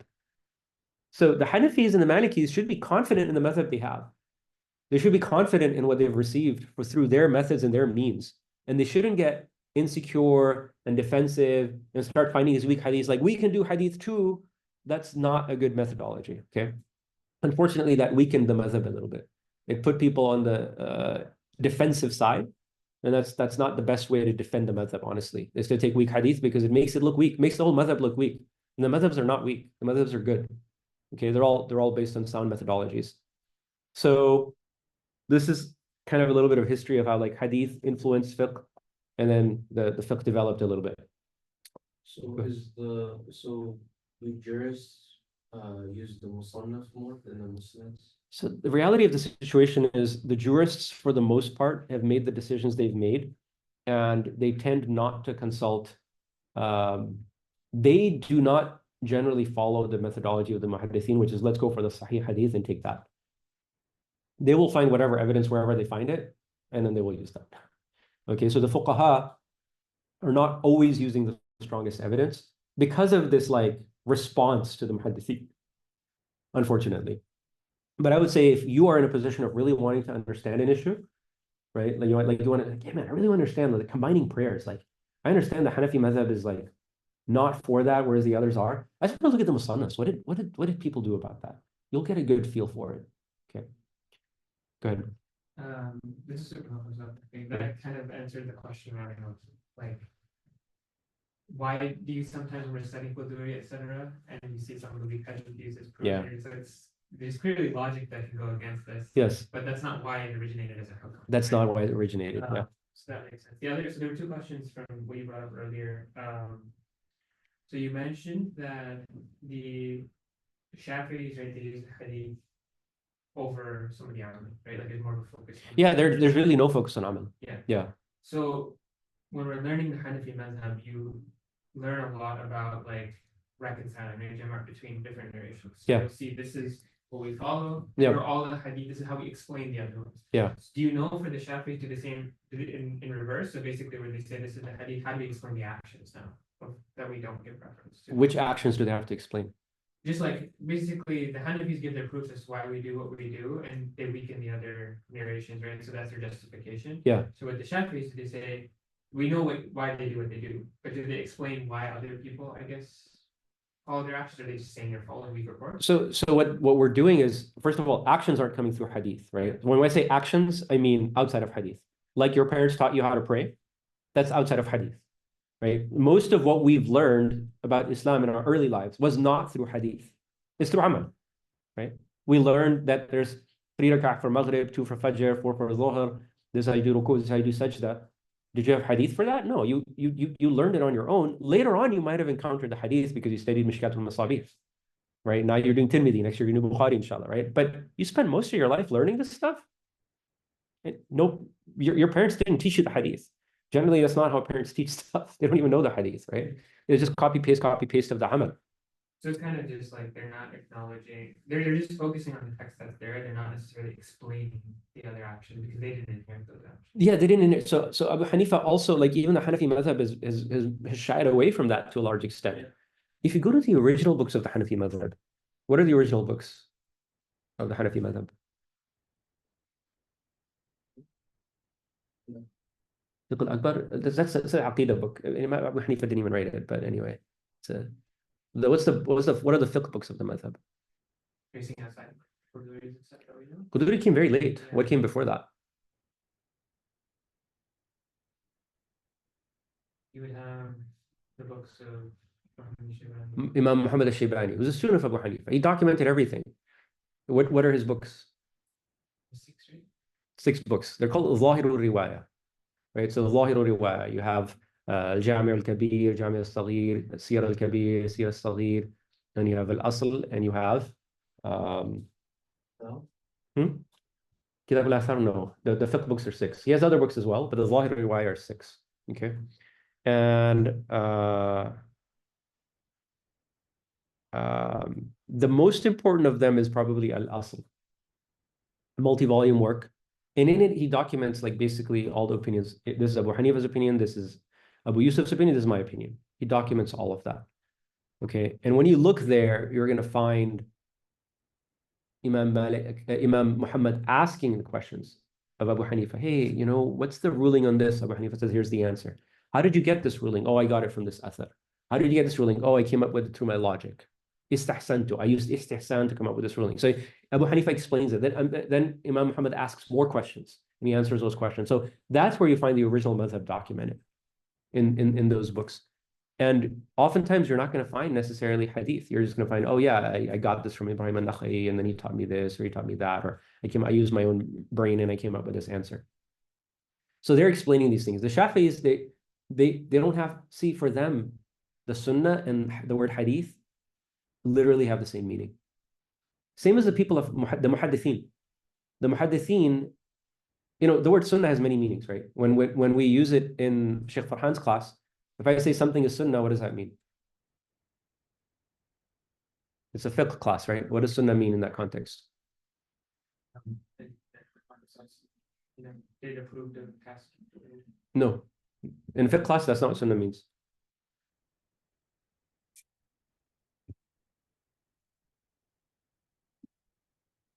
Sorry, that's almost not the fiqh mustalah definition. No, sorry, I'm saying Mustalah Hadith. Mustalah hadith definition. Yes. Uh, In fiqh class, if I say, yeah, that those 2 rakats are sunnah, what does that mean? You get rewarded if you do it, and no sin if you don't do it. Yeah, so you're using it almost as a contrast to like obligatory, right? It's not fard, you're saying it's not fard and it's not wajib. It's one of the rulings. It's mandub, right? It's the same meaning as mandub. So sunnah means mandub. It's something that's encouraged to do, something that's good to do. And as Zainab said, you're rewarded if you do it, but you don't get sin if you don't do it, right? So that's what sunnah means in fiqh class. It's one of the 7 rulings. In hadith class, right? When you're studying a hadith class, you're learning that sunnah equals hadith, which is the actions, the sayings, and the tacit approvals, and the characteristics of the Prophet ﷺ, right? His outer and inner characteristics. So all of that is sunnah, which is the same definition as what a hadith is. It's a report about the sunnah. And then you have the people of usul. We're sitting in usul al-fiqh class, so we don't actually care about Sheikh Farhan's definition right now, right? In our definition, we take the hadith definition, we say it's the sayings and the actions and the tacit approvals of the Prophet ﷺ, but not his characteristics. Why not his characteristics? Why do we exclude that from the definition? just go back to the same point that it's not like, yeah. You can't derive ahkam from his characteristics, right? So that's why we exclude that. So we say we only include those things that we can derive practical rulings out of. If it's a characteristic like he walked in a certain way, yeah, maybe we can derive a ruling out of that. But if it's number of gray hairs, we can't derive a ruling out of that. And so that's why the usul al-fiqh definition of sunnah is a little bit different. Now, for the Shafi'is, hadith equals sunnah. Same with the Hanbalis. So oftentimes what you find is you attend a class, that's a Hanbali class or a Shafi'i class, they'll flip-flop back and forth. Oh yeah, this is sunnah. Oh yeah, there's a hadith about this. Oh yeah, this is the sunnah. They mean the same thing. So when they say hujjiyatul sunnah, hujjiyatul hadith, or they say sunnah hadith, they're just flip-flopping back and forth and it means exactly the same thing to them. And this is why sometimes they will critique the Hanafi madhab. It's like, oh, you guys aren't following the sunnah. It's like, no, the Hanafis are following the sunnah, but they're not necessarily following your definition because you're going with hadith. The Hanafis are going with something else. Okay, so that's why it's important to understand this distinction of sunnah versus hadith, because whether you're Shafi'i or Hanafi or whatever, doesn't matter. You should understand how other people think about it, okay? And then the Salafis are just another version of the Hanbalis and the Shafi'is that basically think the hadith is the sunnah, except they add to this that you shouldn't follow a madhab at all because there were no madhabs at the time of the Prophet. The Sahaba didn't follow a madhab. And so why should you follow a madhab? Just find the most authentic hadith and follow that one. There's pros to that and cons to that, because as we learn in usul al-fiqh, it's not just about finding the most authentic hadith. You also have to interpret that hadith. Sometimes there's language differences. And like the classical example is the Prophet said, don't go into sajda like a camel, right? So do you go hands first or knees first? Well, do you treat it linguistically, or do you treat it as like the actual actions of the camel, right? And so you end up with these differences of opinion. So like, wait, what do you mean find the most authentic hadith? Like which one? We're all following the same hadith. We came up with different answers because there's a linguistic difference. So what do you mean don't follow a madhab and follow the strongest hadith? It doesn't always work like that. It's a little bit of a naive view of the world. It's always so interesting that you open up books of hadith, you can tell within your first few pages of reading that there are different ways to interpret hadith. Yes. So you want to go in with somebody's interpretation. Yeah, but then what they're going to claim is there's a stronger hadith and a weaker hadith, so just pick the strong one. But still, There's ways of interpreting the hadith. Yeah, so it's a little bit of a naive view to think that there's one interpretation of everything. But what they will argue is there's one correct interpretation. And no doubt, there might be one correct interpretation. And so in any issue that we pick an answer, a fifth answer, we may be wrong, right? But how do you claim to know what the right answer is? We just try and find what we believe the right answer may be. There's one other topic before we wrap up this conversation, because we're still in Quran, Sunnah, Ijma' and Qiyas. But this material is important, and I do put this material on the exam because I find that this material it frames the conversation of usul al-fiqh and our approach to fiqh in general. And that is, the sunnah is supposed to be a path that is not just a path, but a path that you take on a regular basis. So, the Quran talks about sunnatullah. What is the sunnah of Allah? It's the habit or like a certain way that Allah operates. Okay. I can say my sunnah is that I wake up at 5 o'clock in the morning. Okay. That is my habit, my custom, my tradition, what I do on a regular basis. Now, what if one day I'm tired and I decide that I'm going to wake up at 6 in the morning? Is my sunnah that I wake up at 6 in the morning? No, right? I wake up at 5. My sunnah stays 5 o'clock. I happen to wake up at 6. And this is what's important when we are learning sunnah, is it's something that the Prophet ﷺ did on a regular basis, not something that he did once, like urinating standing. It's something that he did regularly. Also, there's a difference between sunnatul huda, sunnah of guidance, and sunnatul ada. There's things the Prophet ﷺ did because he was a man, because he was a human being, because he was an Arab, he had a certain culture, because, certain things. And then there's things that he did that he's bringing us divine guidance. And those lines between what's sunnatul huda and what's sunnatul ada are also subject to a difference of opinion because they are subjective, right? So, for example, I'm curious about you guys. The Prophet ﷺ said he did akthar of the miswak. He told us again and again and again to use the miswak. And the word he uses in the hadith is miswak, very specifically, siwak or miswak, one of the two. And so the question becomes, do you believe that using the miswak is sunnah? Or do you believe that cleaning your teeth is sunnah? Raz, what do you think? Typically, they're inherent from both sides. No, your view. Well, I think, Yeah. Cleaning the teeth. But Okay. I follow them as well. You follow the miswak opinion. Okay. You follow the miswak opinion? Zainab? Cleaning the teeth. Cleaning the teeth. Okay, cool. We can start with this really simple example, right? The Prophet would ride a camel. So is riding a camel sunnah, or, taking transport through any means, including a car, right? Does anyone believe riding a camel is sunnah? So if I had the option, Mhm. like for example, if I'm like hide or something, I would do that in light of just how some of my teachers basically try to do things literally. Try to do things It's an literally, okay. option, yeah. Okay. But I don't believe that specifically is the what the Prophet intended necessarily because he did it. Okay. Precisely. Okay. That makes sense. You do the camel too? MashaAllah. Zainab? Car? Take the car, right? Really? Car, yeah. Okay. Okay. This is gonna get a little more complicated. So, how about? Yeah, I know where you guys are gonna land on this one for sure. Prophetic medicine, Tibb al-Nawawi, Tibb al-Nabawi.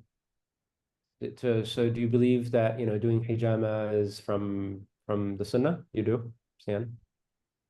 I know the whole category of prophetic speaking that wasn't necessarily mentioned by which Mm. the Prophet said. Yeah, people ask Aisha radiallahu anha, about medicine and how do you know so much? Because she knew more than the Prophet ﷺ did.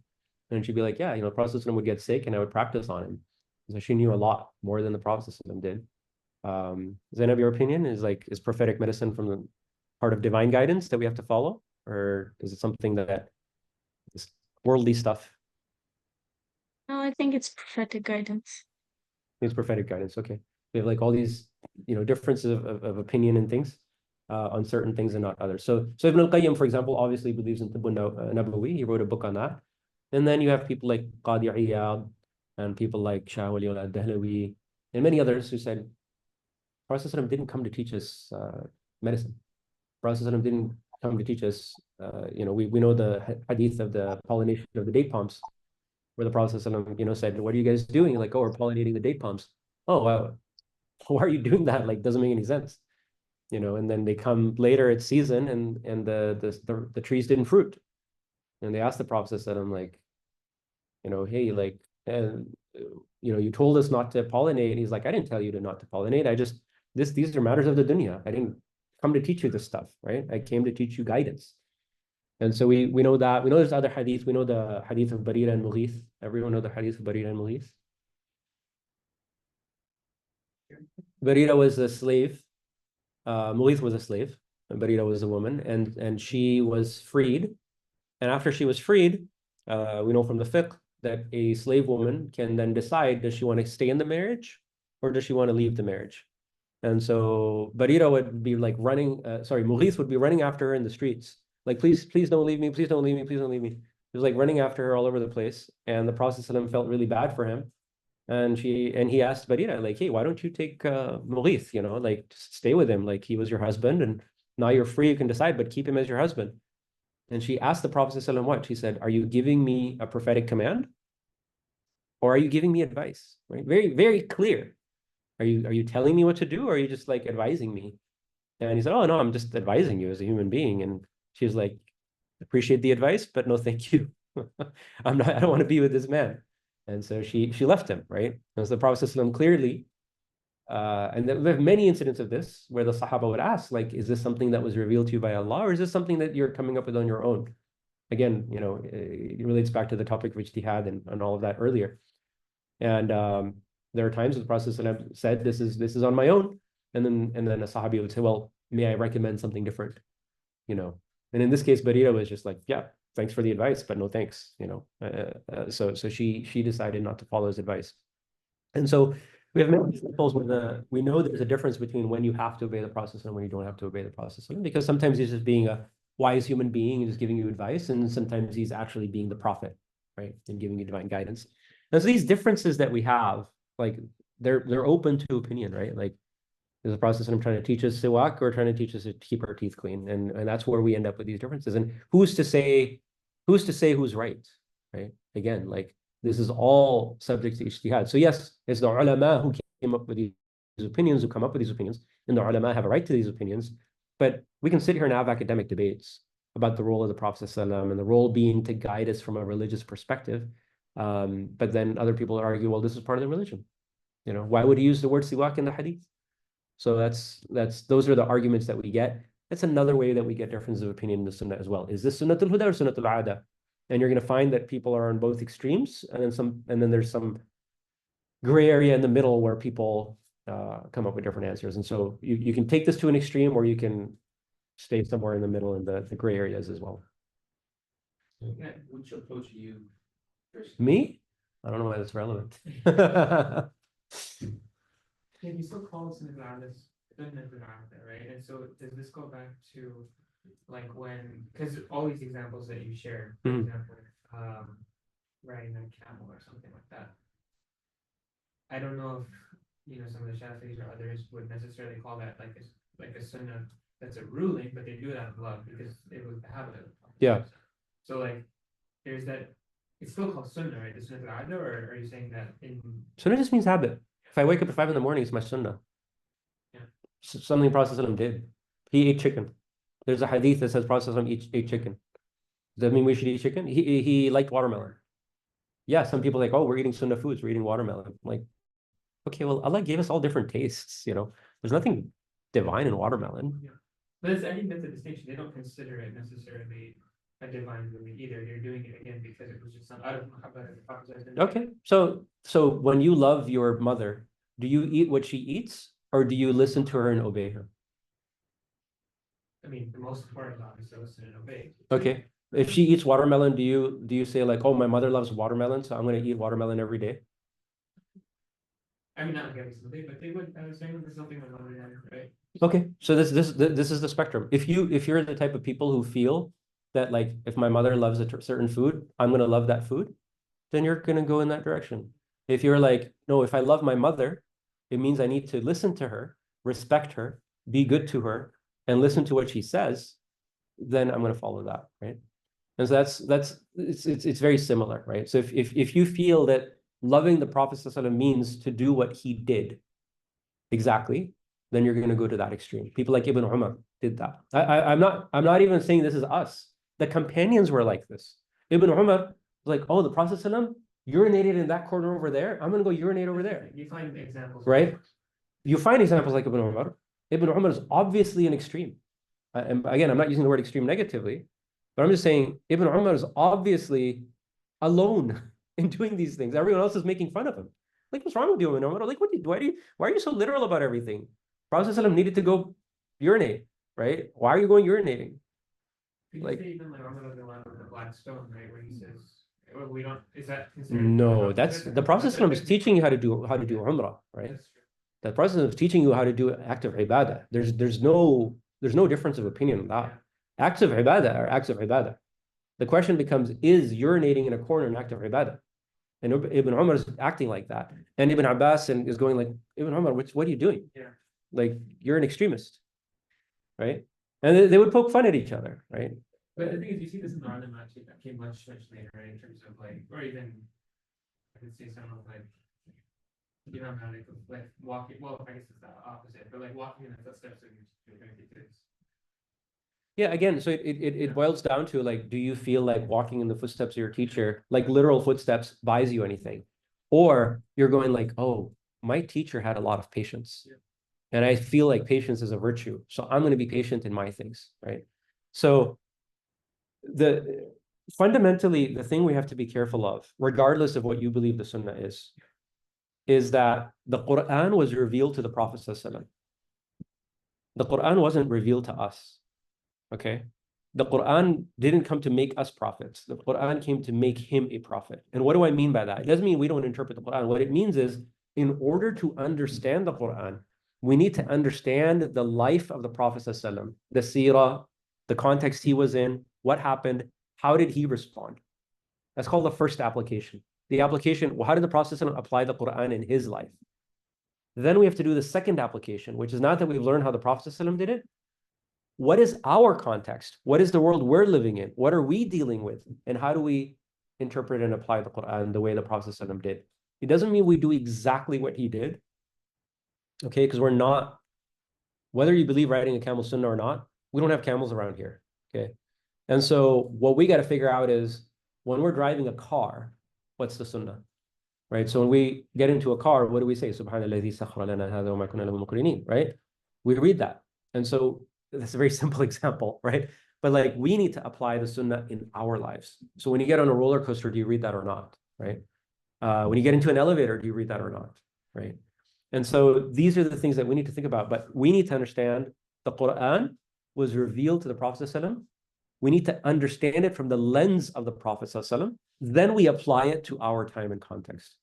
Again, we do this directly. We look at the Quran, we read the Quran, we get the Quran, but we need to understand how the Quran influenced the Prophet ﷺ so that we can understand what we should do in our environment. But in terms of believing what the Sunnah is, again, it boils down to, how do you love someone? What do you do? Do you emulate them in everything they do? Or do you decide that respecting them and just obeying them is sufficient, right? Is that deemed to be sufficient? And you find people on all sides of the spectrum, as we find amongst the Sahaba. This is the problem when people take one Sahabi as an example. It's very dangerous. Very, very dangerous. People love to quote Abu Dharr al-Ghifari, like, oh, Abu Dharr was a man of zuhud and he never saved money, and he had no material possessions, he would give everything away. Like, there's thousands of Sahaba. Why don't we talk about Abdurrahman bin Auf, who is a multi-billionaire, and he's from the 10 guaranteed paradise? Does it mean you have to be poor to go to paradise? No. Why don't we talk about Abu Bakr? He had a ton of money. Uthman, he was wealthy, right? Don't just pick one Sahabi and pick him. And don't just pick Abdurrahman bin Auf and say, oh, it's sunnah to be wealthy. How about Abu Dharr? Right? So the Sahaba give us a diverse set of role models. There's not one path to Jannah, guys. There's not one way to do things.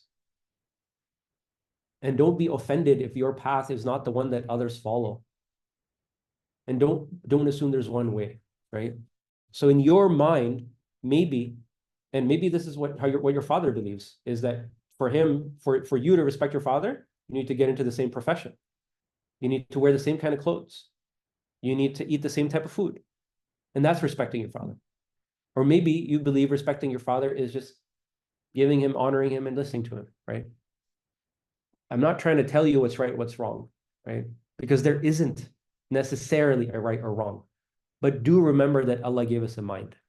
And so don't just blindly do something because your teacher said so. Use your own mind and come to your own conclusions. I'm not saying go off and ijtihad and become a mufti. You guys are not going to do that right now. But at least when you're listening to your teachers teach you something, ask these questions and see which logic appeals to you most, because Allah will hold you accountable. Allah's not going to ask you, did you follow your teachers? Allah's going to ask you, did you follow the Quran and the Sunnah? And when you followed the Quran and the Sunnah, did you try and use your own mind to figure out what is the Quran and what is the Sunnah? And you will be held accountable for that. So my only advice is don't just like copy paste what your teachers are doing. You're going to find all of us teachers at IOK teach you differently. We are on a spectrum on what we believe is Sunnah, right? And we all get along fine, alhamdulillah, right? But we all have our own opinions. And we didn't just come to these by, like, it's not like, oh, you have to become alim and then you can have your own opinion. You can start formulating your opinions now. Allah gave you a mind. Use that mind. Figure out what makes sense to you. And then make that your guiding reference. Always the Quran is going to be first. Make that the reference point. The Sunnah is going to come after that. But figure out what you think the Sunnah is. And where it matters, where it doesn't matter. Okay? And remember that if you are going to follow, like, hey, I'm gonna wear the same clothes my father wears and follow the same profession, remember that is less important. Even if you believe that's the Sunnah, do not put it at the same level as obedience. Because the emphasis in the Quran, أطيعوا الله وأطيعوا الرسول, and سمعنا وأطعنا, and like people who don't do that, there is absolutely no doubt that when Allah says, you have not truly believed until you love Allah and His Messenger more than your family and everyone else, what that means is obedience. You don't listen to someone else over obedience of Allah. Obedience, no doubt, is from the Usuluddin. Something there's no difference of opinion about. When it comes to emulating them in other things, there's difference of opinion. So it can't be from the Usul. Like I said, it cannot be from the Usul because it's something that people differ about. But the Usul are absolute obedience, there's no doubt about. There's no difference of opinion. And no matter what happens, you have to have that. So prioritize that highest level, right? That means it's not going to be the topi. It's going to be the khushu' in the prayer that's more important. I'm not saying the topi is wrong or anything like that. I'm just saying prioritize correctly. Put the usuluddin first and then the furu', and you're not going to go wrong. Okay. Sorry, we ran a few minutes over time. We'll resume next week, inshallah. We got through like a few sentences of the book.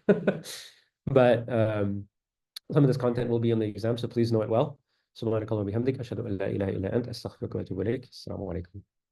Alaikum salam. Hang on, let me see how I